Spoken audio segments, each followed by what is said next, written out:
Hi, it's Bernadette Rock here for Boxing Disclosure. I'm with Joe Cordina. How are you, Joe? All good, thank you very much. Yeah, brilliant.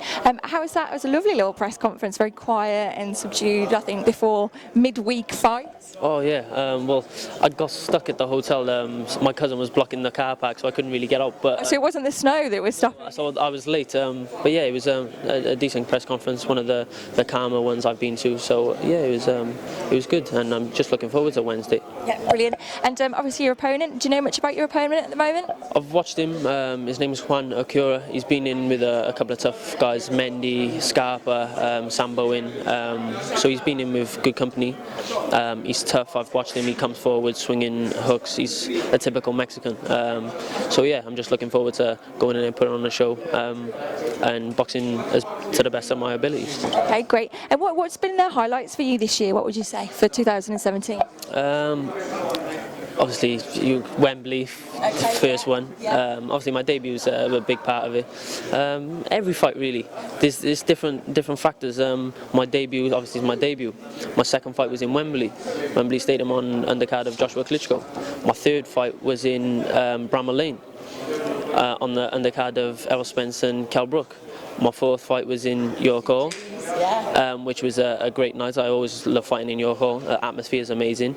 My fifth fight was in Principality Stadium, which in my hometown in front of 75,000 people. And now to end the year, I'm fighting in York Hall again on a great undercard. So you'd say you've had a fantastic year? Unbelievable. I couldn't ask for more. No, it sounds good. The way you're rolling that off has been amazing, hasn't it? Was there anything that you would want to change about the year in reference to your boxing? No. Apart from obviously being in Cardiff, fighting in Cardiff, it wasn't the fairy tale story that I expected, but I got on in front of 75,000, one before Joshua.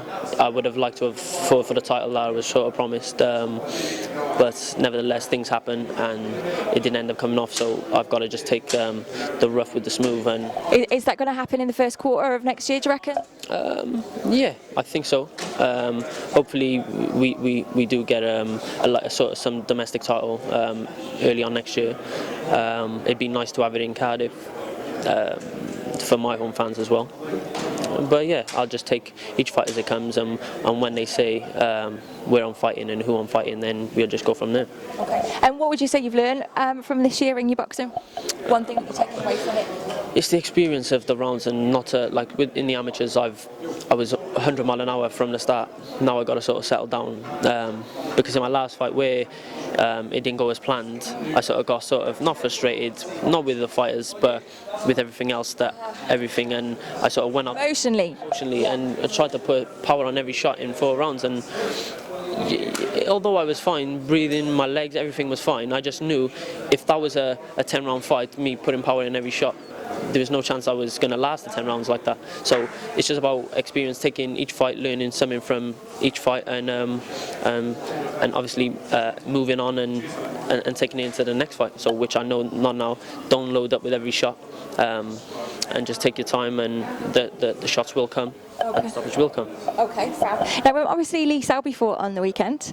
Were you there? Did you have a little look? I watched it. Yeah. I caught, because I was in the gym myself. I come out of the gym and I caught the end of it. I've seen Lee Selby box 100 times better than what he did. Do you know, yeah. As an opinion, that's what I was going to ask next. Really. Don't get me wrong. He is what he is. He's a world champion, and you have bad nights. Whether it was a bad night for himself and what he thought, but the guy made it hard for Lee Selby. But I've seen Lee box 100 times better. I think he did all right in the first few rounds, and then something happened, something changed in him, didn't it? I don't know what happened. Obviously you have to get that from him, but yeah, stuff happens. You have bad nights at the office, which we all get. But yeah, like I said, I've seen him box 10 times better, 100 times better. Do you think, as well, obviously now he's got Josh Warrington, obviously in the future, how's that going to be a fight for him now? What do you reckon? I think that's a fight that he has to take and put to bed. Personally, I think he beats Josh Warrington. Off that performance, Josh Warrington will get confident from it, and it'll make for a great fight. But I just think Lee Selby has too much for him. But yeah, it's one for the fans, and I think it'll be good for him to take and put it to bed. Brilliant. Okay. And then obviously Christmas and New Year. How are you going to celebrate? You got family, got kiddies? I'm just gonna eat. Eat? I got 2 kids, but I'm just gonna eat well, half of Wales. What will be the first thing that you eat when you finish? When I finish fighting, well, I haven't been to Brick Lane and getting the bagels from Brick Lane, and seeing as I'm in York Hall, fighting in York Hall, I'm just gonna go straight to Brick Lane after our fight and get a bagel, because Tony Sims always tells me about the bagels. They're unbelievable. So I'm gonna go there, and then when I get home, probably I'm going to look forward to a Sunday roast, because I haven't had one of them for a while, and then maybe a Chinese. All in the same day. I could reel them off, but yeah, I'll eat everything and yeah, and just enjoy it with my kids. Oh, brilliant. All right, well, I wish you well on Wednesday. I look forward to seeing you again in 2018, so thank you.